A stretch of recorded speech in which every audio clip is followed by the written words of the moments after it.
In the outcome, proud of the kids' fight. The kids played hard, didn't make enough plays on offense, didn't get enough stops on defense, obviously. Didn't takeaways, turned the ball over twice.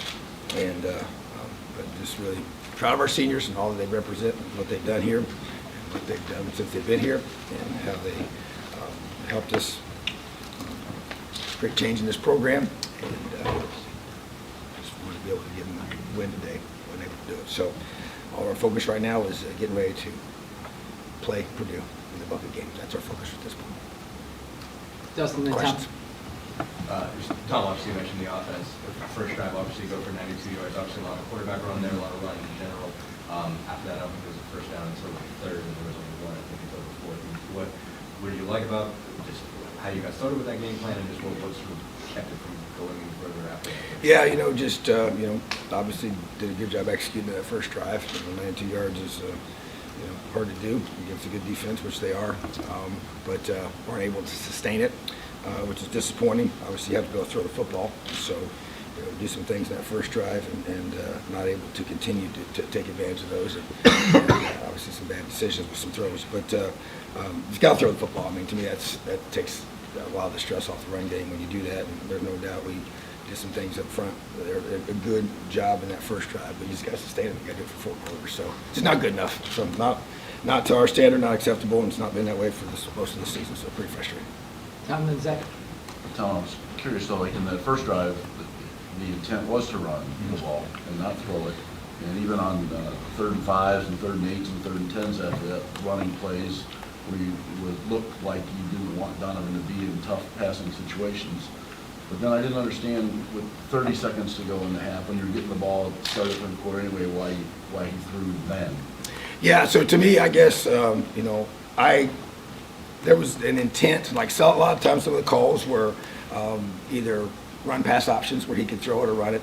And so he chose to run several of those in the first half, and I felt like he should have thrown some of them, and talked about that on the sideline. And, with right before halftime, I mean, you can set on the ball, and which you could have, I guess, that's part of it. But, to me, I'm like, we're not going to beat these guys scoring 7 points, so I felt like that, we hadn't really thrown the football effectively yet. Felt like we could. I've seen him do it during practice, and so I felt like we needed to, be able to. On that throw, he should have ran it. It was double coverage, so and we're all screwing on the sideline to run it, but he obviously didn't do that. So, but the bottom line is I want to get field goal range. We got a really good kicker to get to the 40, and so that's on me. But I'm not going to sit here and be conservative, and I'm just not going to do it. We got to score points, and so to me, I'm not going to call it that way. So put that one on me. We got to throw the football. I'm not going to play scared. I'm going to play tentative. And I want us to let it rip, and if it happens and it's not executed right, then so be it. But I'm not going to play this way. So you don't beat good teams scoring 7 points. Zach and Peegs. I guess to kind of expand on just the offensive side of it, is it, I guess, how much of it is trying to take advantage of maybe Donovan having that dual credibility, and how much of it is, I won't say limiting, but sort of not wanting to ask him in the passing game to do stuff that he's just maybe prepared for? Yeah, there's no doubt. I mean, 3rd and longs are hard, and so that's not ideal. I get that. And those are tough situations. Schematically, you do different things defensively.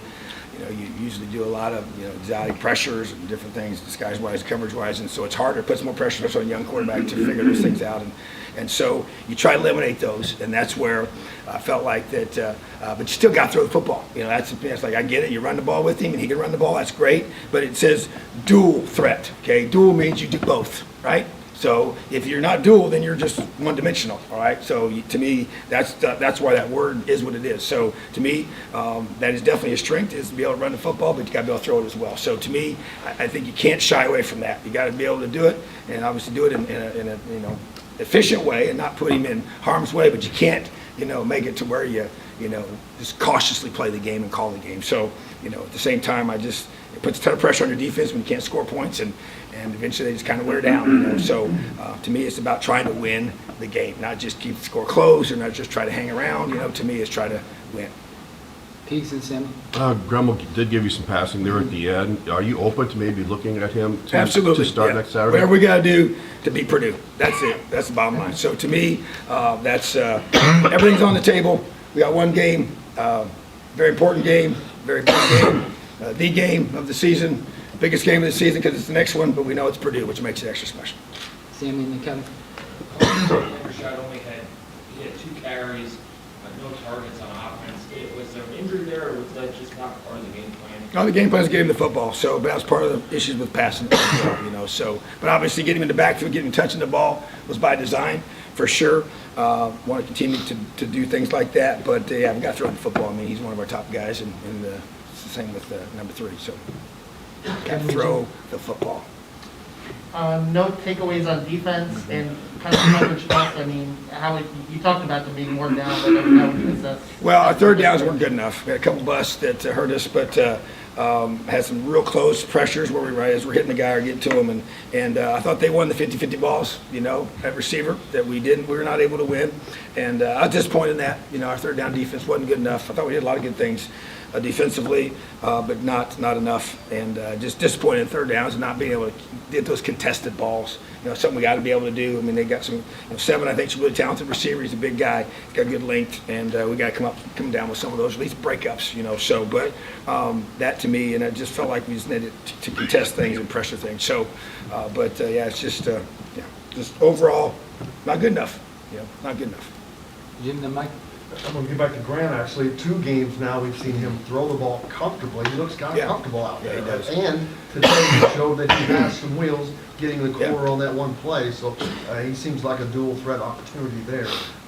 And the ability to throw the ball is exactly what I agree, because it keeps you from just ganging up on you, And you're right. The thing that has stuck out to me with him is he looks comfortable, and that's kind of been even against Ohio State when he was stressed in there in a tough situation, and has not played a whole lot at that point for sure, and has played a little more now. But yeah, that's a good sign. He's improved a lot since he's been here, and really proud of him. He's locked in, ready to go. Just always does everything right. So yeah, to me that's encouraging, positive without a question, and we've got. A stable full of running backs and walk on, so we might as well add them to the crew with the quarterback. So bottom line is next man up, step up, make plays, and if you're good enough, we're going to put you in there. And to me, he's showing that he can get the ball down the field, get the ball out quickly, read the coverages, and do a good job of moving the chains. So that was definitely positive for our program. Mike, last one. Coach, I know you said a long time ago that you were playing Donovan before you had originally hoped to. How much work are you going to have to do to kind of build him back up? Yeah, and that's where honestly, I mean, I just being real, we've had those conversations. You play somebody too soon, and it makes it hard. But we didn't have a choice, and you want to be able to build off of each week, and sometimes when the negatives happen, it can go the other direction, and you start losing your confidence, and then you start second guessing yourself, and I think you've seen some of that. So yeah, I mean, I've had a lot of conversations with coaches, and it happens in the NFL as well. You play a rookie too soon, and he gets a lot of this, a lot of negatives, and it just kind of sets him back, So that's the concern, without question, just being transparent with y'all.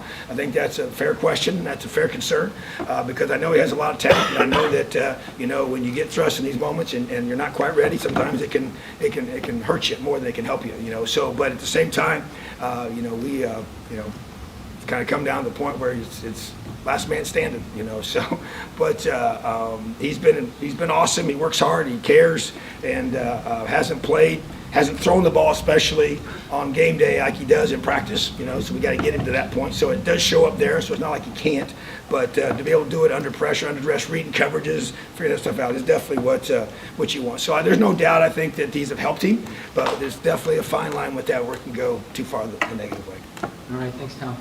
Awesome. Have a great night, Elio.